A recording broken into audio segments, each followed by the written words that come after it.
Bismillahirrahmanirrahim. Alhamdulillahirabbil alamin. Wassalatu wassalamu ala asyrafil anbiya'i wal mursalin nabiyina Muhammad wa ala alihi wa sahbihi ajma'in. Rabbi shrah li sadri wa yassir li amri wahlul 'uqdatan min lisani yafqahu qawli, amma ba'd. Alhamdulillah, kita bersyukur pada Allah Subhanahu wa taala. Bi ni'matihi tatimmus salihat, dengan nikmatnya maka segala amal-amal yang salih dapat kita lakukan. Terutamanya Allah Subhanahu wa taala menyampaikan kita ke dalam bulan Ramadan yang penuh dengan keberkatan, penuh dengan kemuliaan. Dan mudah-mudahan sifat kita berada di dalamnya adalah sebagai orang yang menggunakan setiap detik dan saat kepada ketaatan untuk Allah Subhanahu wa taala. Kerana tidak patut dibiarkan masa-masa yang istimewa ini berlalu tanpa kita gunakan dia sebagai khazanah ataupun menjadikan ia sebagai aset akhirat kita. Ya, tuan-tuan, puan-puan yang dirahmati Allah Subhanahu wa taala, hari ini kita mula lewat sikit. Saya mohon jutaan kemaafan di atas kelewatan yang berlaku. Dan terima kasih kepada tuan-tuan dan puan-puan yang sedia menunggu untuk kita sambung kuliah kita dalam soal istamti' bihayatik, nikmati kehidupanmu. Dan mungkin kita akan sebut beberapa peringatan pada diri kita berkenaan dengan kedatangan bulan Ramadan. Tuan-tuan, puan-puan yang dirahmati Allah, muslimin dan muslimat, perbicaraan kita dalam bab kitab kita istamti' bihayatik berhenti pada soal hifdzus sir, iaitu kita menjaga rahsia. Antara kehidupan kita nak baik dengan manusia ataupun bermuamalah dengan manusia ialah sifat kita menjaga rahsia. Ini disebut Syekh ni kata, kita tak pernah dengar pun orang kata selepas kita bagi tahu kepada dia rahsia, dia kata ismahli la astati'u an aktumah, aku tak mampu nak jaga rahsia kamu. Di saat kita bagi tahu rahsia kepada orang, semua orang kata insya-Allah saya akan simpan rahsia. Dan tak ada orang yang mengaku dia tak boleh simpan rahsia. Tetapi hakikat yang berlaku ialah sebaliknya. Sangat-sangat jarang kita jumpa orang yang boleh simpan rahsia. Kadang-kadang di saat kita bisik kepada orang, dia kata ini rahsia ni jangan bagi tahu kat orang. Kita kata, dia pun bagi tahu perkara pertama juga, perkara yang sama kat orang lain. Aku bagi tahu kamu ni rahsia ni, jangan bagi tahu kat orang. Jadi dua tiga orang pun ayat yang sama. Macam kita jangan mengumpat lah. Saya ni bukan nak mengumpat, tapi nak cerita. Ayat sama jugalah. Bulan-bulan Ramadan ni kan kita tak boleh mengumpat. Dia kata saya memanglah bulan Ramadan saya tak nak cerita dah, takut mengumpat tapi nak bagi tahu ni. Kalau dia kena bawa tapi tu payah selalu. Jadi antara uslub kita bermuamalah, antara akhlak yang baik ialah sifat kita menyimpan rahsia. Menyimpan rahsia. Apatah lagi rahsia, satu rahsia kita, kemudian rahsia orang lain. Kerana termasuk dalam perkara rahsia adalah perkara-perkara yang mengaibkan. Perkara-perkara yang mengaibkan. Ada satu bentuk mungkin kita kata Nabi SAW menceritakan ataupun dalam sejarah menceritakan bahawa kadang-kadang sifat rahsia ni, kerana rahsia dia lagi cepat dia ni tersebar daripada perkara yang bukan rahsia. Bila kita kata ni aku bagi tahu kamu ni rahsia, lagi cepat dia tersebar daripada perkara yang bukan rahsia. Sebab itu akhlak manusia ni payah kita nak cari orang yang benar-benar boleh simpan rahsia kita. Atau kadang-kadang kita sendiri pun tak simpan rahsia kita, apatah lagi orang lain. Kita sendiri tak simpan rahsia kita, apatah lagi orang lain. Terdapat beberapa kisah. Yang pertama kisah Atikah di saat nak berlaku peperangan Badar. Bila dia mimpi, dia bagi tahu kepada Al-Walid bin Utbah ataupun dia bermimpi, dia bagi tahu kepada dia bagi tahu kepada Al-Abbas, kata Al-Abbas bin Abdul Muttalib. Dia kata aku mimpi, dia kata. Al-Abbas kata kepada dia, jangan cerita ke orang lain, ini rahsia kamu ni, jangan cerita ke orang lain. Sampai kepada tu Al-Abbas jumpa Al-Walid bin Utbah tengah jalan. Dia ni kawan, dia pun cerita mimpi tadi. Bila dia cerita, dia kata, simpan cerita ni, jangan bagi tahu orang lain. Al-Walid pun jumpa dengan Utbah anak dia pun kata, simpan rahsia ni, jangan bagi tahu orang lain. Sekejap sebelum sampai ke rumah dia balik, cerita tu dah tersebar dekat Mekah. Jadi satu lagi kisah, Umar Al-Khattab radhiyallahu anhu di saat dia nak mengisytiharkan Islam dia buat begitu juga. Dia guna uslub yang sama.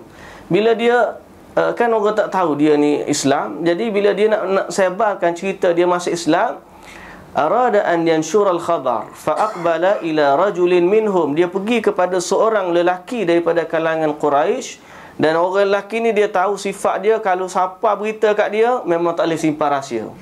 Lalu dia kata, ya fulan, aku nak bagi tahu satu rahsia kepada kamu. Apa dia? Aku dah masuk Islam. Aku dah masuk Islam. Umar kata begitu. Dia kata, aku nak bagi tahu rahsia, tapi kamu jangan bagi tahu orang. Dia kata, apa rahsia kamu? Aku dah masuk Islam. Jangan bagi tahu orang lain aku dah masuk Islam.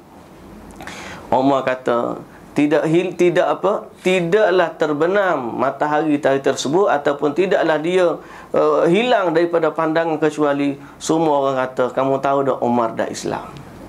Kamu tahu dah Umar dah Islam. Maknanya sifat rahsia ni dia mudah terbuka.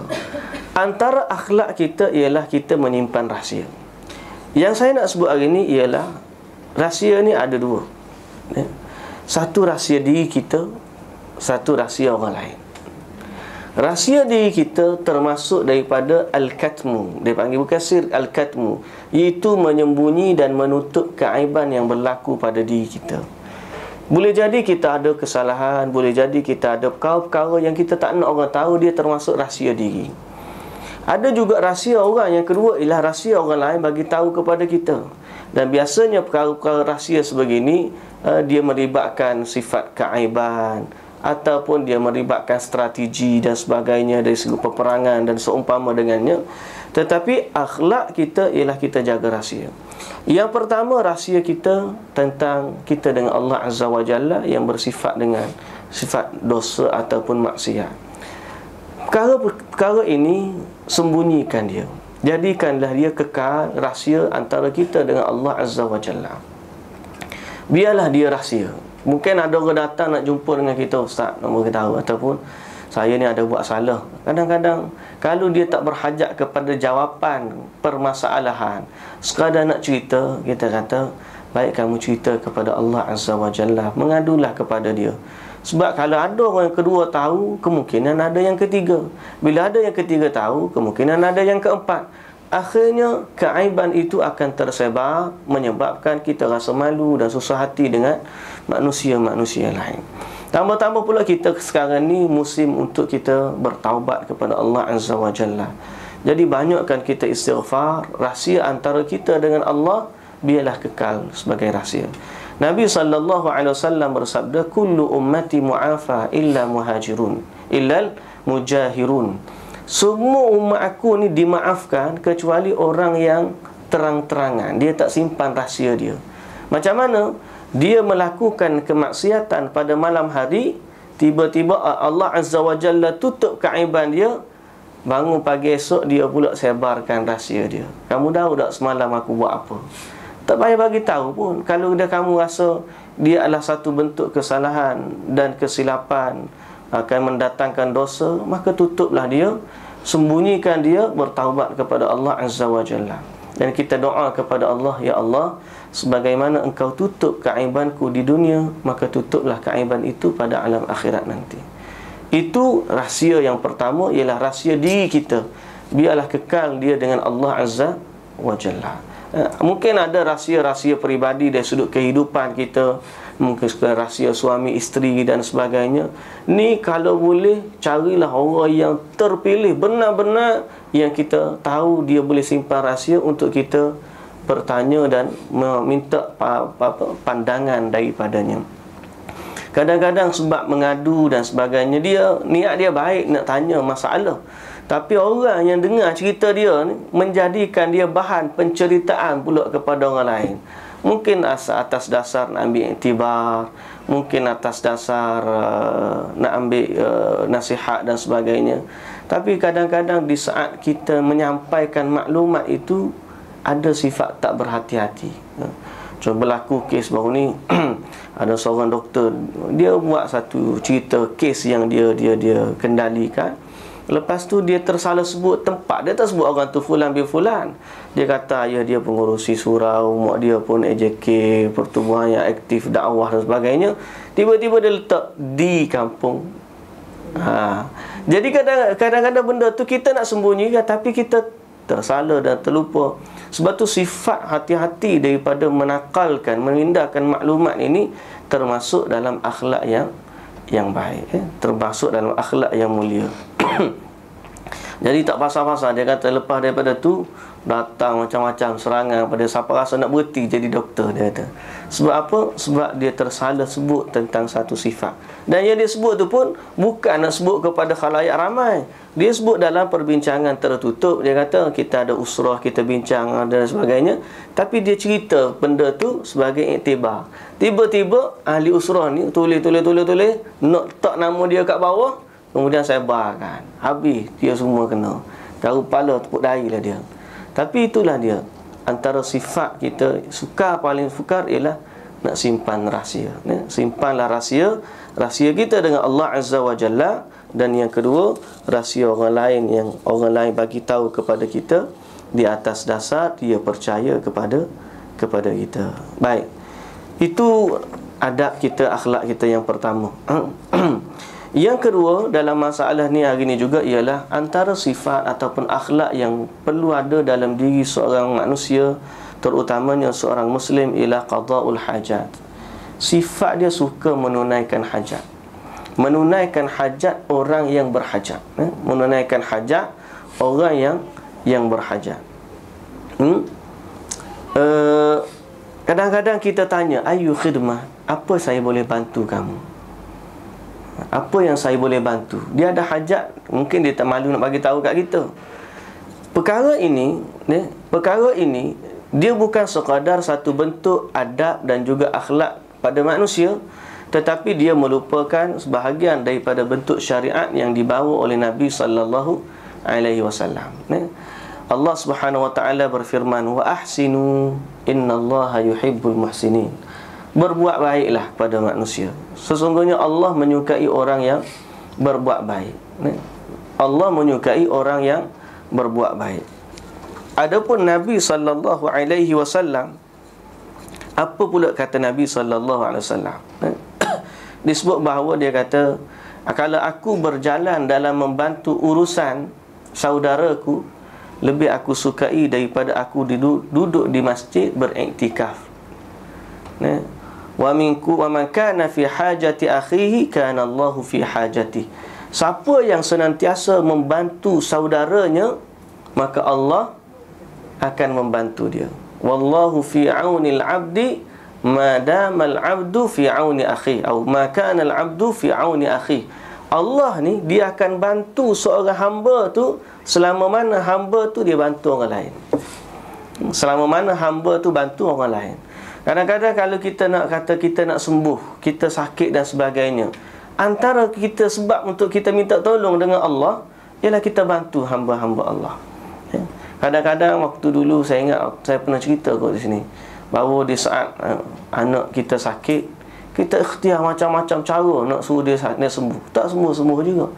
Tapi tengok-tengok anak orang pula sakit, kita ambil anak orang tu, kita rawat, bagi ubat dan sebagainya. Mungkin dia pula susah, tak mampu.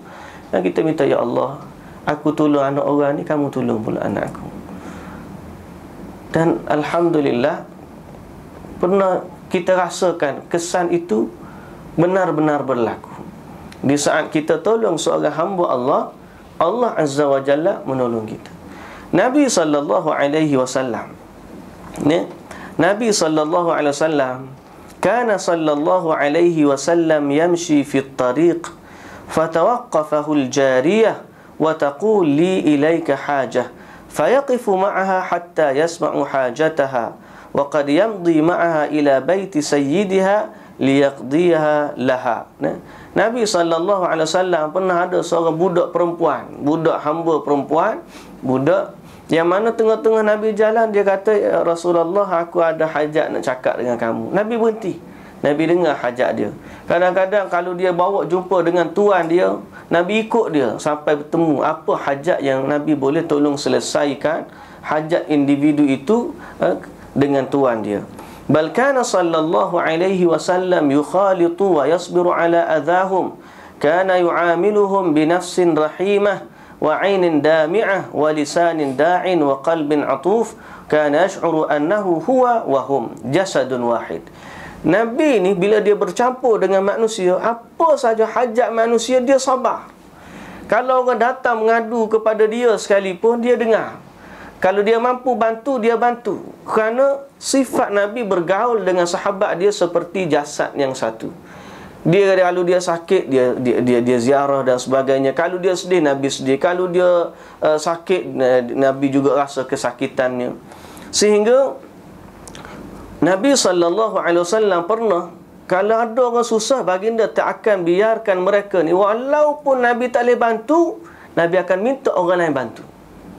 Kadang-kadang kita rasa kita, sifat kita ni, bila nak bantu orang, kita suka. Sampailah hingga kita habis cara dan kita nak tolong, lalu kita kata, tak, maaf lah, saya tak boleh nak bantu.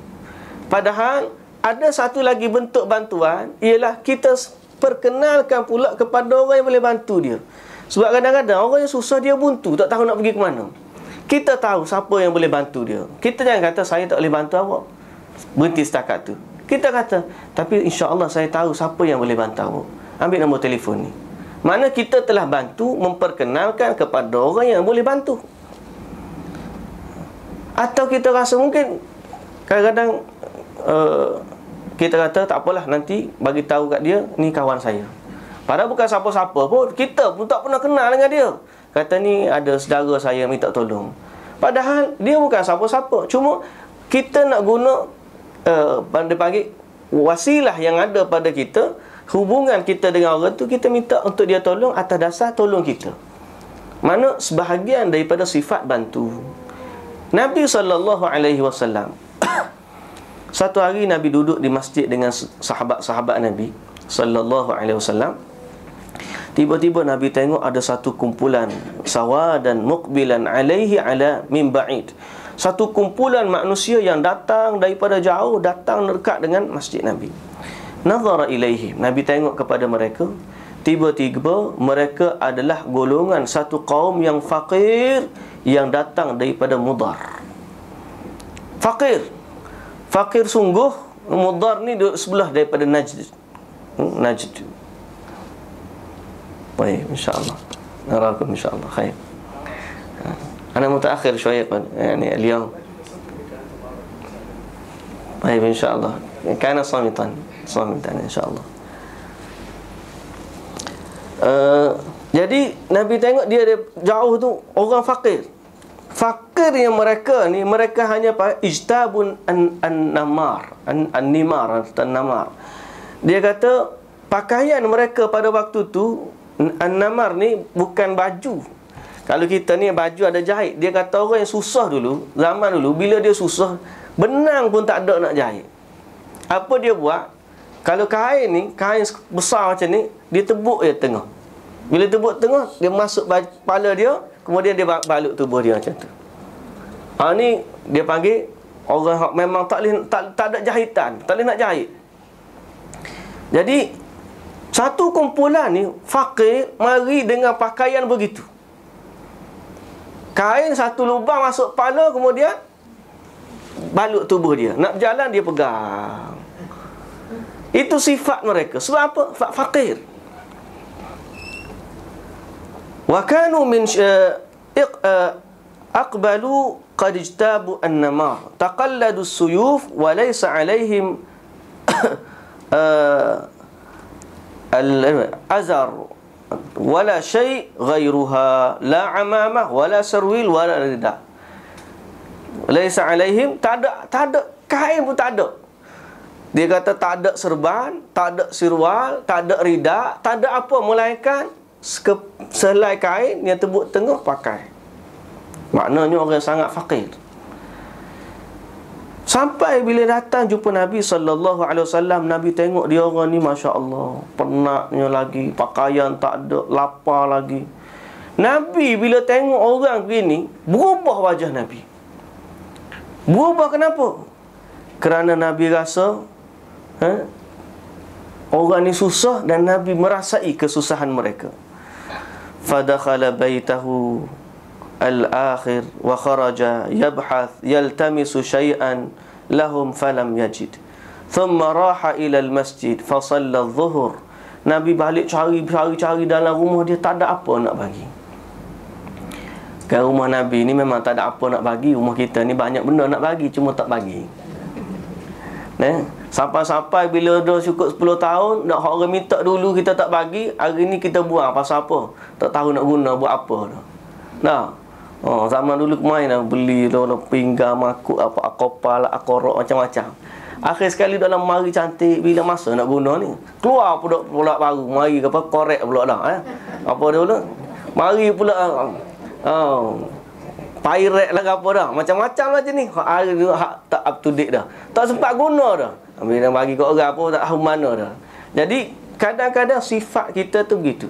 Nabi SAW, sifat Nabi ni dalam keadaan rumah dia tak ada apa-apa, tapi dia nak bagi. Cari dalam rumah dia tak dapat, tak jumpa, tak ada. Kan pernah kita dengar cerita bab puasa Nabi kan. Nabi puasa waktu duha, balik-balik rumah dia tanya ada tak makanan. Sama ada tak makanan rumah kita, yang orang ambil istinbat tentang hukum niat puasa.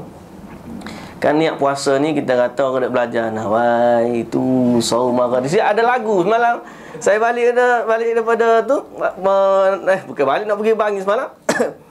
Tengah-tengah tu dia lepas tarawih, dia pasangkan siaran langsung doa tarawih siap-siap. Siap-siapnya dia pasang lagu nasyid nawaitu saum maghadin. Maknanya niat dia puasa tu begitu. Dia kata ni musibah betul semua. Soalnya bagaimana sifat Nabi SAW puasa? Bagaimana Nabi SAW berniat puasa? Sebab Nabi kata kalau orang puasa wajib kena daripada malam hari. Itu yang timbul nawaitu saum maghadin tu. Siap dengan lagu-lagu dia, nawaitu saum maghadin, ulang 2-3 kali. Lepas tu Nabi balik rumah dia. Satu hari waktu duha, Nabi tanya Aisyah, ada makanan tak rumah kita ni? Aisyah kata tak ada ya Rasulullah. Nabi kata apa? Idzan asum. Kalau begitu aku puasa. Bila Nabi masuk dalam ibadat puasa, Nabi kata macam tu, kalau itu aku puasa. Tak ada pun Nabi kata nawaitu sauma hadzal yaum sunnatan lillahi ta'ala. Tak ada. Kadang-kadang dalam bab melafazkan niat ni jadi payah pula kita. Tak ingat, bangun dah lah makan sahur, kompak lagi bangun, masuk kompak bangun, pukul 5 pula kejut habis segala isi rumah, makan, azan subuh 5.40. Lepas tu tepuk dahi, Allah lupa nak niat lain itu saum maghadin. Tak jadi puasa. Padahal dia bangun kompak tu niat nak puasa dah. Sebab ada dah orang bangun pukul 4 pagi kalau tak kena nak puasa. Bangun-bangun masuk pelik ni. Bukan nak sarapan pagi dia kata. Pukul 4 pagi sarapan pagi. Mustahil. Pelik pada orang. Makna kalau dia bangun masuk pukul 4 pagi tu, makna nak puasa dah tu. Kalau dia kata aku tak sebut nawaitu saum maghadin, pelik lah kata pasal tak puasa. Adapun Nabi SAW, dia kata idzan asum. Balik rumah tak ada makanan. Bila tak ada makanan, aku puasa. Jadi memang sifat rumah Nabi ni tak ada makanan. Kadang-kadang 3 bulan dapur Nabi tak berasa. Tapi sifat Nabi dah tengok orang susah, dia tak sanggup biarkan orang tu dalam keadaan kesusahan, sama seperti seolah-olah dia susah. Ada orang yang mana sifat rahim, sifat karam, kemuliaan yang ada pada dia, bila dia tengok orang susah, dia lebih susah kalau dia tak boleh bantu. Gelisah dia daripada orang susah, lebih susah daripada orang susah tu sendiri. Tengok air wajah aku, kenapa aku tak boleh tolong dia? Berasa Allah tak boleh nak tolong. Sebab apa? Rasa tak sempurna, rasa tak patut tak tolong dia. Itulah Nabi SAW. Datang orang yang susah, Nabi masuk rumah dia cari makanan, tak ada. Lepas tu waktu zuhur, Nabi pun naik atas mimbar. Nabi naik atas mimbar, Nabi kata ya ayyuhan nasu taqu. Nabi bagi khutbah dia. Ya ayyuhan nasu taqu rabbakumul ladzi khalaqakum min nafsin wahidah wa khalaqa minha zawjaha wa batha minhuma rijalan katsiran wa nisaa wattaqullaha alladzi tasaaluna bihi wal arham innallaha kana 'alaykum raqiba ya ayyuhalladzina amanu taqullaha wal tanzur nafsum ma qaddamat lighadin wattaqullaha innallaha khabirum bima ta'malun. Nabi pesan supaya bertakwa kepada Allah. Ingat asal usul kita daripada satu saja, Nabi Adam alaihissalam, kemudian keluar isteri dia, kemudian tersebarlah, membiaklah banyak keturunan zuriat dia. Akhirnya Allah Subhanahu Nabi Allah Taala pesan lagi, wattaqullaha allazi tasaaluna bih. Takwalah kepada Allah yang kamu berminta-minta dengannya, wal arham, dan takutlah juga dengan Allah Azza wa Jalla pada soal hubungan silaturrahim. Dan kemudian Nabi kata, Nabi baca lagi ayat, takutlah kamu kepada Allah, tengok esok hari kita nak buat apa. Wal tanzur nafsum ma qaddamat lighad, besok hari nanti apa yang kita nak bawa di hari alam akhirat. Lepas Nabi kata baca ayat-ayat begitu, ayat-ayat yang memberi peringatan kepada para sahabat, lalu Nabi kata, bersedekahlah kamu sebelum kamu boleh, kadang-kadang sebelum kamu tidak mampu bersedekah. Bersedekahlah kamu sebelum kamu dihalang daripada sedekah. Bersedekahlah daripada dinar dia, daripada dirham dia, daripada gandum dia, daripada syair dia. Apa saja jangan dia rasa remeh untuk sedekah. Bagilah apa yang dia ada. Nabi isytihar begitu kepada sahabat dia. Sebab dalam keadaan tu Nabi tengok sangat-sangat susah. Bila Nabi kata begitu, maka datanglah macam-macam. Sampai Nabi sebut. Nabi kata, walau bisyiqqi tamrah, infak, walaupun sebelah buah kurma. Ada seorang sahabat lelaki tu dia dengar.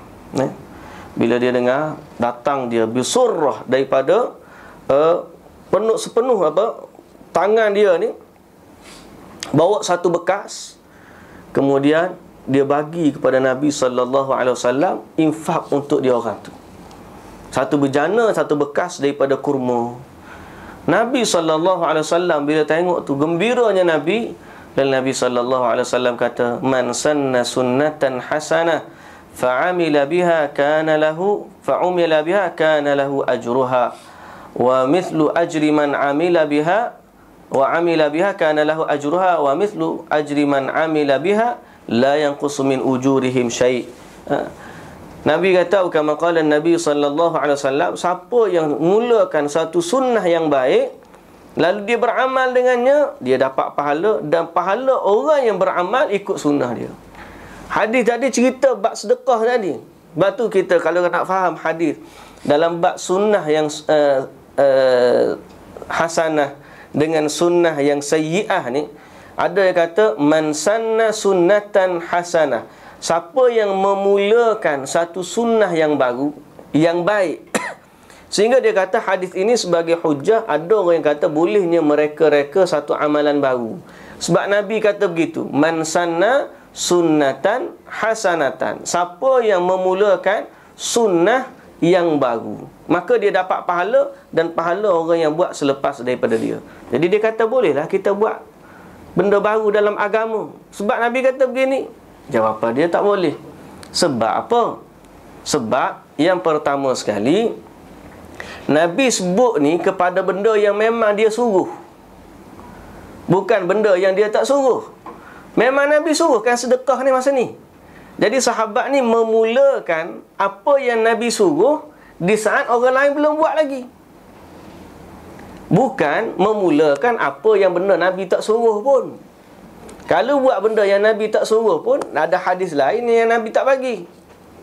Sahabat ni dia memulakan sunnah yang Nabi suruh di saat orang boleh buat. Itu tak apa. Jangan buat satu sunnah yang orang tak buat, atau Nabi tak suruh. Itu akan jadi bid'ah. Kita takut terjerumus dalam bid'ah. Dalam kita kata contoh kita pada hari ni, tiba-tiba situ tak ada orang buat infak, buat buka puasa. Rumah anak yatim tu orang tak tahu dan sebagainya. Kita yang tahu. Kita mulakan di situ, kita buat permulaan. Orang lain pun tengok, ish, ada rupanya. Ya, orang lain tak tahu, kita buat mula-mula. Orang pun tengok, ish, ada rupanya orang sini sekolah anak yatim. Orang lain pun datang buat. Sebab kita yang mulakan. Kalau begitu, tengok hadis. Kita buat anak yatim, ada ke tak? Ada, tak ada masalah. Tapi jangan buat benda yang tidak pernah ada dalam suruhan Nabi sallallahu alaihi wasallam. Mana dalil dia? Satu, yang pertama tadi. Yang kedua, Sebab Nabi juga dalam hadis yang sama, Nabi kata, wa man sanna sunnatan sayyi'ah. Siapa yang memulakan satu sunnah yang buruk? Sunnah Nabi ni adakah yang buruk? Tak ada. Berarti yang Nabi sebut sunnah di sini bukan sunnah ibadat, tapi sifat memulakan. Mulakan perbuatan. Jadi kalau mula benda hak Nabi dah suruh, baiklah dia. Kalau mula benda yang maksiat, maka buruklah dia, dan semua pahala atau dosa orang yang berkaitan akan sampai kepada Tuhan dia. Bila Nabi bagi bila sahabat tu bagi kepada Nabi SAW, maka orang lain pun bangun semua sekali dan pergi ke rumah-rumah mereka, ambil barang-barang, bersedekah. Ada yang bagi dinar, ada yang bagi dirham, ada yang bagi kurma, ada yang bagi baju. Jadi inilah sifat bantu-membantu yang ada pada Nabi dan juga para sahabat. Jadi siapa yang ada sifat begini, dia memiliki akhlak yang ulung seumpama yang ada pada Nabi SAW dan juga para sahabat baginda. Jadi dalam apa jua situasi, bantulah manusia, bantu orang. Kadang-kadang kita bimbang sifat itu berada pada orang bukan Islam, bukan pada orang Islam. Padahal dalam Islam dia lebih utama, termasuk dalam amal ibadah kita kepada Allah Subhanahu wa ta'ala. Sebab tu Nabi ni dalam bab menunaikan hajat, hajat siapa dia tak kira. Hajat orang tua, hajat orang muda, hajat sahabat dia, malah hajat ahli keluarga. Kadang-kadang ada orang kat rumah ataupun di luar, dia orang dermawan, rajin tolong dan sebagainya. Balik rumah, hilang sifat tu. Khusus lelaki lah. Kadang-kadang kat rumah dia rajin, gotong royong kat masjid. Sampai rumah tengok, aduh, isteri dia ada kan, bibik pula ada. Gitu je lah. Nah, jadi Nabi SAW, hajat orang ni dia sampai peringkat hajat para isterinya, Nabi akan tunaikan. Nak bantu keluarganya. Sampai-sampai Nabi ditegur sebab terlebih nak jaga isteri. Siapa ingat Nabi ditegur sebab nak jaga isteri dia? Cerita mana? Pernah tak Nabi kena tegur Allah Ta'ala? Allah Ta'ala tegur Nabi sebab Nabi ni nak ikut isteri dia. Cerita ke apa? Cerita makan madu. Nabi pergi makan madu rumah Zainab binti Jahsh. Aisyah dengan Hafsah dia pakat. Dia kata Nabi pergi rumah Zainab, balik nanti cakap, bawa apa yang tak enak ni, makan apa kat rumah sana dia. Isteri-isteri ni biasalah. Nah, ada juga sifat begitu atas sifat dia manusia. Tetapi hikmah di sebaliknya, mereka ni menjadi satu sumber syariat. Kalau kita baca kisah-kisah begini, satu, kita kena ambil bahawa mereka adalah manusia normal. Yang kedua, Allah jadikan mereka itu sebab kepada adanya syariat. Sebab kalau tak berlaku zaman dia, zaman kita ni, kita tak tahu macam mana. Yang ketiga, kebiasaannya, kesemua mereka, para sahabat ni, yang bersalah, diturunkan syariat, akhirnya mereka bertaubat kepada Allah. Kisah orang penzina, macam mana sahabat ada yang berzina? Betul lah, dengan sebab dia zina, ada syariat. Tapi kisah penzina tu bagaimana akhirnya? Nabi kata, aku tengok dia berenang-renang dalam sungai syurga. Tak? Ini sifat sahabat. Berlaku tu satu hikmah, kita boleh tahu. Pada isteri Nabi SAW tidak terkecuali, sebab mereka adalah petunjuk bagi para isteri. Nabi pula petunjuk bagi orang mukmin, para suami. Sampai Nabi bila Aisyah dengan Hafsah kata begitu, dia kata, demi Allah, aku tak akan makan dah madu lepas daripada ni. Sebab apa? Sebab isteri dia kata, kenapa makan apa ni, bau tak enak ni. Nabi balik rumah, sugi dulu kan. Sugi dulu, pasal apa? Nak jumpa isteri ni bersugi. Tak nak mulut dia bau tak enak. Tiba-tiba Aisyah dengan Hafsah kata, bau apa tak enak ni. Nabi kata, aku makan madu rumah Zainab. Oh, tak enak ni. Okeylah, demi Allah, aku tak akan makan dah madu lepas daripada ni. Allah Ta'ala sebut, ya ayyuhan nabiyyu lima tuharrimu ma ahallallahu lak. Wahai Nabi, kenapa kamu haramkan apa yang Allah halalkan bagi kamu? Sebab apa? Tabtaghi mardata azwajik. Sebab kamu nak cari redha isteri kamu. Allah halalkan bagi kamu, tiba-tiba kamu haramkan sebab nak jaga isteri. Sifat Nabi itu bagus dah, tapi jangan sampai menghalalkan yang haram, mengharamkan yang halal. Tapi nak sebutnya itulah Nabi dengan para isterinya. Hajat isteri ni tunai belaka, Allahu Akbar. Tapi tak adalah kata nak kereta Volkswagen mula nak beli, nak kereta Range Rover beli, nak kereta nak rumah beli. Tapi nak ajak mari surau tak nak. Dia kata tu tak jadilah. Nah kalau kena belaka. Isteri nak beli kereta beli, nak beli baju beli, nak beli pinggan mangkuk beli. Isteri ajak pergi surau apa kena pergi jugalah. Ni tak pergi atau masalah dia ni. Nah. Sayang dah tapi tidak pada tempat yang sebaiknya. Baik. Jadi tunaikanlah hajat manusia. Apa jua hajat manusia, kita berusaha untuk menunaikan dia. Mudah-mudahan Allah membantu pula hajat-hajat kita. Dan dalam hadis yang lain Nabi SAW sebut man naffasa an mu'minin kurbatan min kurabid dunya naffasallahu anhu kurbatan min kurabi yaumil qiyamah. Siapa yang melapangkan kesusahan orang mukmin di dunia, maka Allah akan melapangkan kesusahan dia di hari akhirat. Nak banding dua ni mana lebih susah? Susah akhirat tu jauh lebih susah. Tuan-tuan muslimin dan muslimat yang dirahmati Allah, cuma dalam bab tolong ni disebut selepas daripada ni kita kena tahu hak kita. Jangan sampai kita membebankan diri membawa kepada kebinasaan. Di saat kita tak mampu, kita kata tak mampu, tapi bukan tak nak tolong, kita bagi jalan penyelesaian yang lain. Sebab ada kadang-kadang orang yang sifat dia sanggup belaka. Orang minta tolong, okeylah. Orang minta tolong, okey. Akhir sekali semua tak okey. Syekh ni ada sebut satu kisah seorang imam masjid. Dia pergi semayang, tengok tak imam tak ada. Dia kata, rupa duk kutub belaka apa tak imam tak mari semayang begini duk kutub. Saya kata apa masalah dia? Tak ada masalah tak imam, memang malah dia tu. Mula-mula je baik dia kata. Sekarang ni tak jumpa nampak muka berjarang-jarang.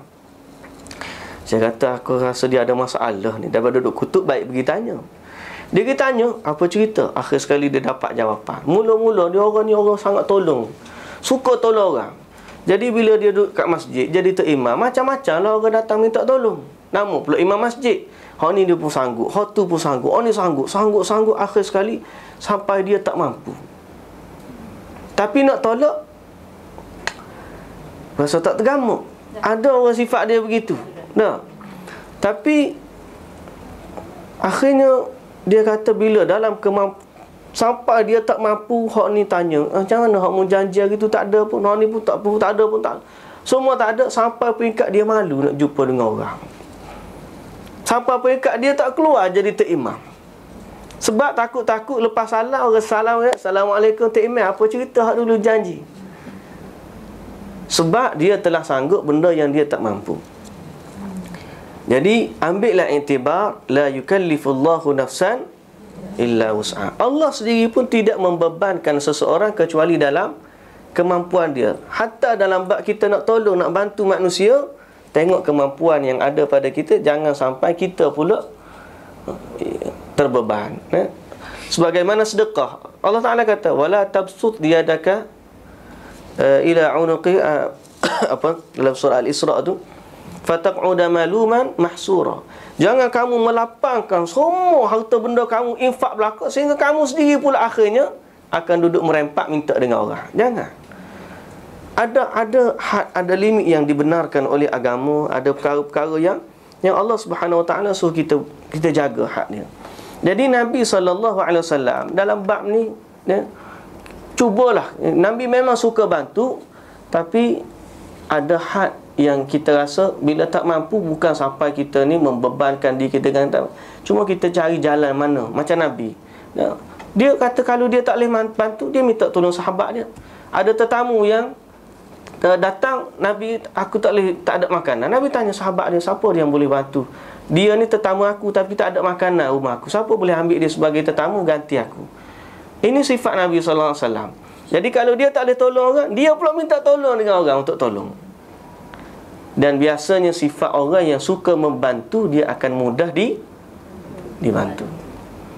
Siapa yang mudah membantu, dia akan mudah dibantu. Di saat kita rasa aku nak tolong orang ni tapi tak dapat, kita meminta tolong orang lain, insya-Allah Allah mudahkan kita untuk dibantu. Tapi kalau orang ni dia payah minta tolong, bererti dalam masa yang sama dia juga payah nak menolong. Sifat manusia begitu. Kalau kita tengok orang ni, dia panggil aku, dia ni tak, malah lah nak menyusahkan orang, dia akan jadi orang minta tolong dia anggap susah. Sebenarnya dia ni ada kaitan dua-dua. Orang yang mana suka tolong orang, orang akan suka tolong dia. Orang yang mana dia tak suka tolong orang, manusia pun akan tak suka tolong dia. Sebab apa? Kan hadis kita baca, Nabi kata, wallahu fi aunil abd ma kana al abdu fi auni akhi. Yang tolong dia pada waktu tu bukan siapa-siapa, tapi yang tolong pada waktu tu ialah Allah Azza wa Jalla. Sebab dalam bab tolong ni, kita jangan anggap yang nak tolong kita balik ialah orang yang kita tolong. Kita tolong dia hari ni, satu hari nanti dia tolong kita balik. Konsep tu salah. Sebab yang tolong kita akhirnya ialah Allah. Macam kita kata orang selisih, yang ni nak masuk lorong, jalan jam kan, kita berhenti bagi lampu, dia pun boleh masuk lorong. Sampai depan, kita pula nak masuk lorong tak boleh. Apa kita anggap kereta masuk lorong tu akan bagi lagi kita kata? Tak ada dah, dia pergi kat mana tak tahu dah.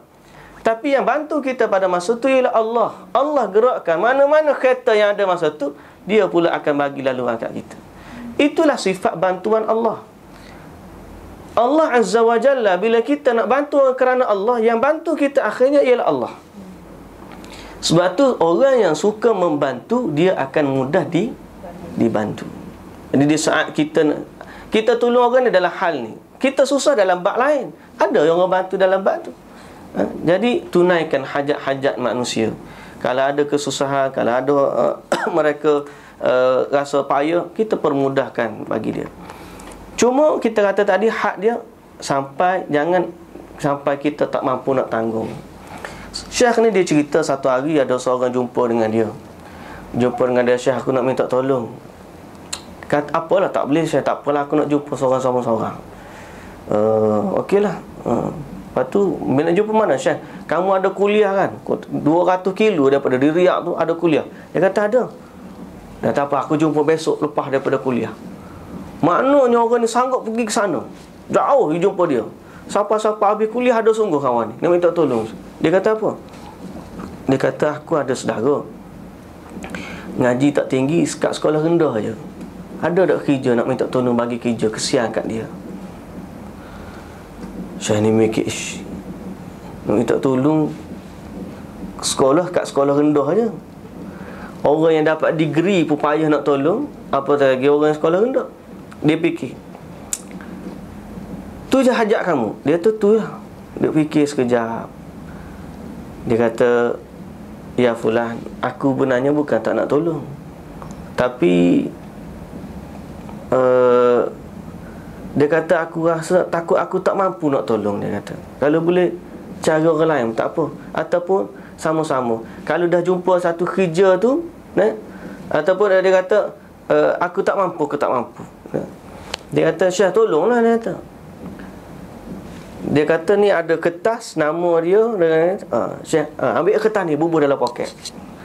Syekh kata, tak, ambil balik kertas ni. Aku bukan tak nak tolong, kamu simpan kertas ni. Sebab dia kata, kalau aku ambil kertas ni, nanti tak pasal-pasal orang kata dia ambil dah nama aku. Ambil kertas ni, sekarang ni aku bagi nombor aku kat kamu. Kamu cari kerja, kalau ada orang yang boleh bantu, jumpa satu kerja, aku akan cakap dengan dia, aku kenal dia ni, aku minta tolong bagi kat kerja. Bukan tak nak tolong, tapi takut tak tertolong, dia kata. Lepas dia kata begitu, lah kita kata, terima kasih Syekh. Pasal apa? Sebenarnya aku banyak dah minta tolong orang. minta tolong dengan raja, minta tolong dengan ketua tentera, minta tolong dah. Semua jawab okey berapa. Habuk pun tak ada hari ni. Tapi Syekh kata awal kepada aku ni kurang-kurangnya aku tidaklah siapa kata nak buruk-burukkan Syekh kalau tak jadi lepas daripada ni. Dia pun lurut dada, dia kata alhamdulillah. Kali dia tak pasal-pasal aku jadi orang hak ketiga kena kutuk. Pasal orang pertama minta ambil kertas, diam. Hak kedua ambil kertas, diam. Hak ketiga ni dia kata Syekh tak ambil kertas tapi saya janji nak aku bagi nombor kat aku. Tapi alhamdulillah lah, dia kata ada sifat. Sebab tu di kalangan sebahagian para ulama dia kata apa? Dia kata, berkata para hukama, al-i'tizar fil bidayah khairun min al-i'tizar fil nihayah. Kita minta maaf di permulaan lebih baik daripada minta maaf di akhir hari. Maknanya tiba-tiba dia duk tunggu kita, tawak kerja lain duk tunggu kita, last sekali dia minta maaf tak boleh tolong. Kenapa baru cakap? Selama ni kalau cakap awal-awal dah tak boleh, tahulah kita nak buat ni, kita dah tunggu lama akhir sekali. Sebab tu dia panggil al-i'tizar fil bidayah khairun min al-i'tizar fil nihayah. Cakap awal-awal kita tak boleh lebih baik daripada cakap kemudian bahawa kita tak boleh. Pada orang tu, kalau kita tak cakap, dia minta tolong dengan orang lain.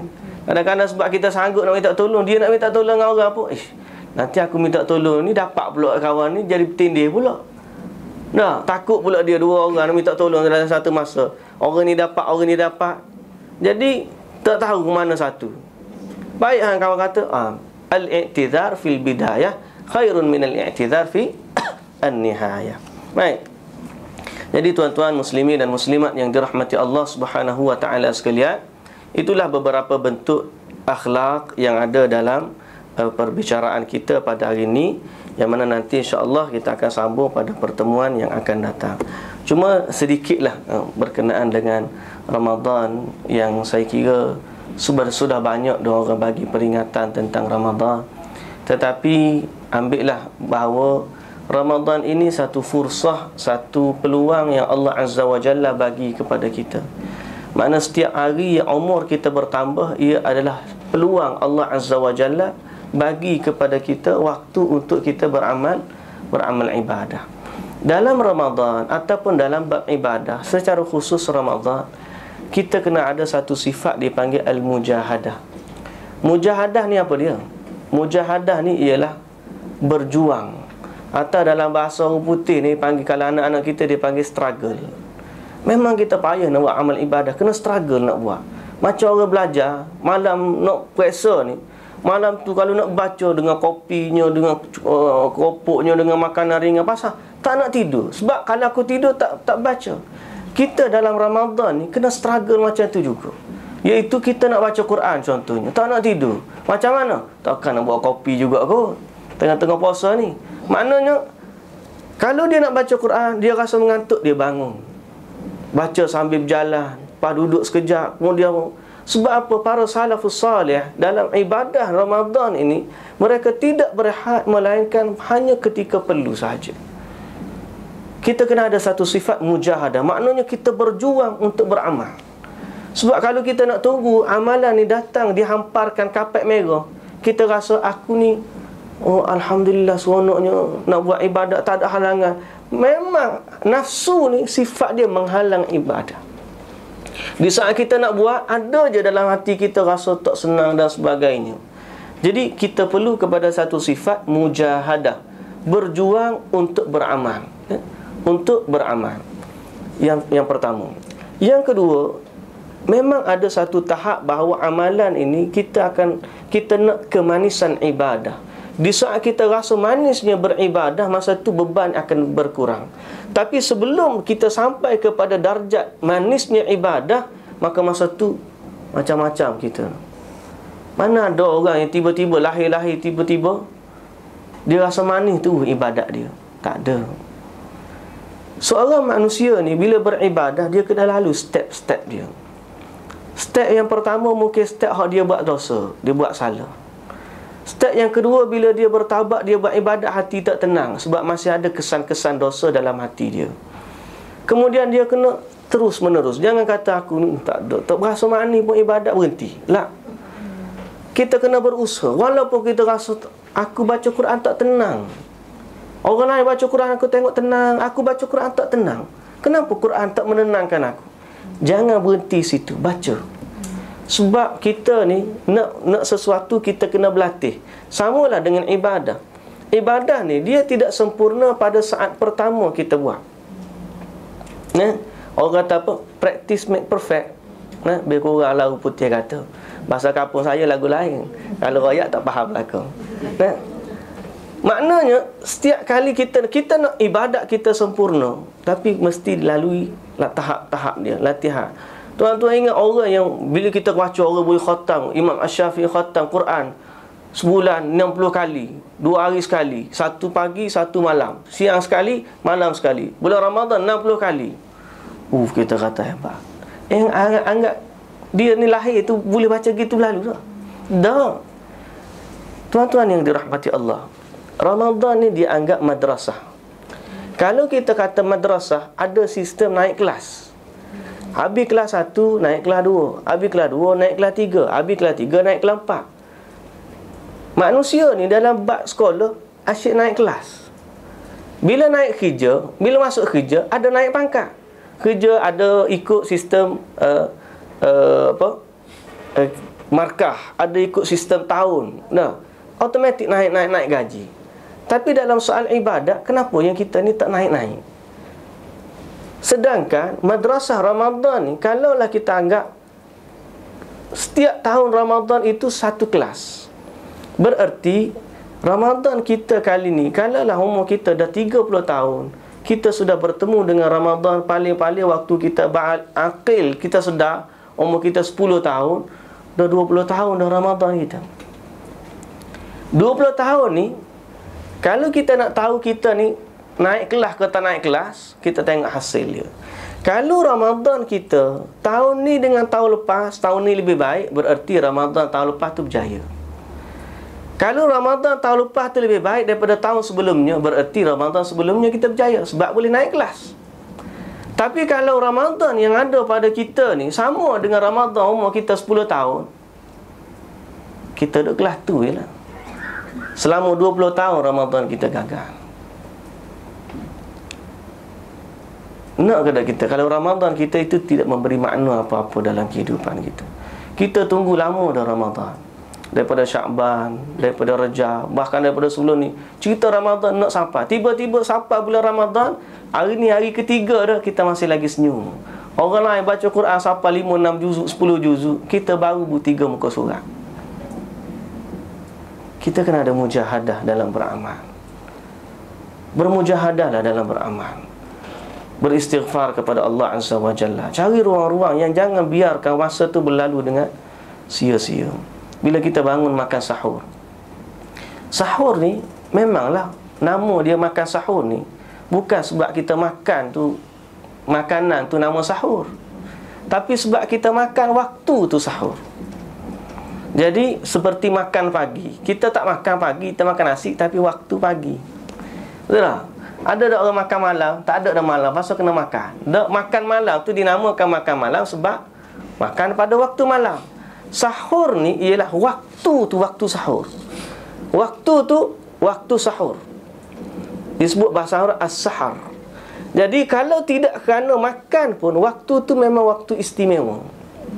Allah Subhanahu wa taala sebut antara waktu sahur, fungsi dia ialah untuk beristighfar. Wa bil ashari hum yastaghfirun. Pada waktu sahur mereka beristighfar kepada Allah. Jadi selain daripada bangun sebelum subuh nak makan sahur, ingat makan tu dinamakan sahur bukan sebab makan, sebab waktu. Waktu tu selain daripada makan, ada lagi benda yang boleh kita buat. Selain daripada makan ialah istighfar. Jadi sambil-sambil makan, banyakkan istighfar kepada Allah. Sambil-sambil masak tu istighfar kepada Allah.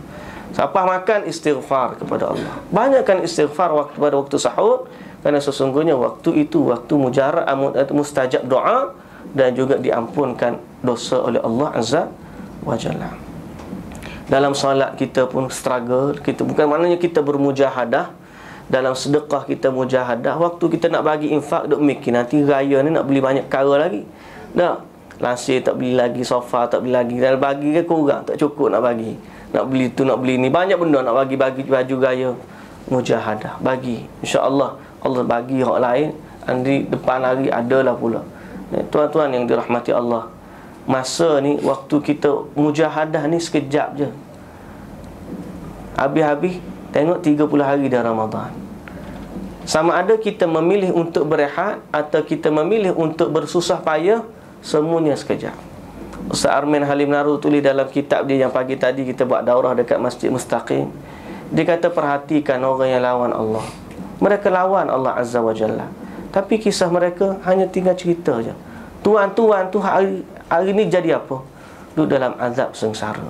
Bilal bin Rabah, di saat dia tengah padang pasir, kena tindih batu yang berat, berapa masa dia duduk dalam tu? Sekejap. Tapi sekarang ni apa dia sedang buat? Berada dalam taman-taman syurga. Mujahadah, susah dalam ibadat ni sekejap je. Sekejap je, tapi kesenangan dia akan berpanjangan. Jadi jangan tangguhkan sesuatu yang kita tak mampu buat pada waktu kita tangguhkan dia.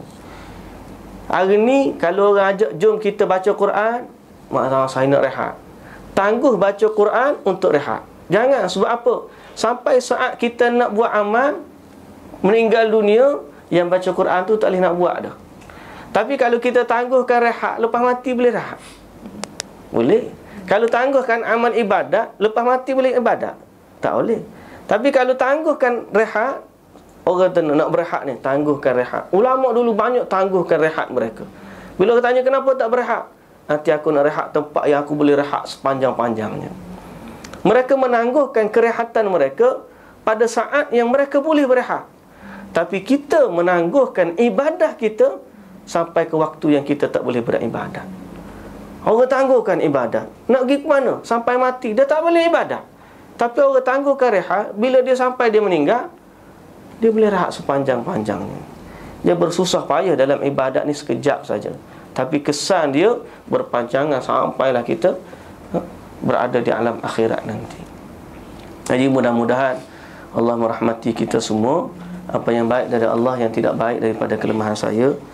Sekali lagi mohon kemaafan, hari ini panjang lebih masa, tapi tak ada makan tengah hari ini dah. Jadi tak apalah, insya-Allah. Mudah-mudahan Allah merahmati kita semua. Apa yang baik dari Allah, yang kurang, yang salah daripada kekurangan saya.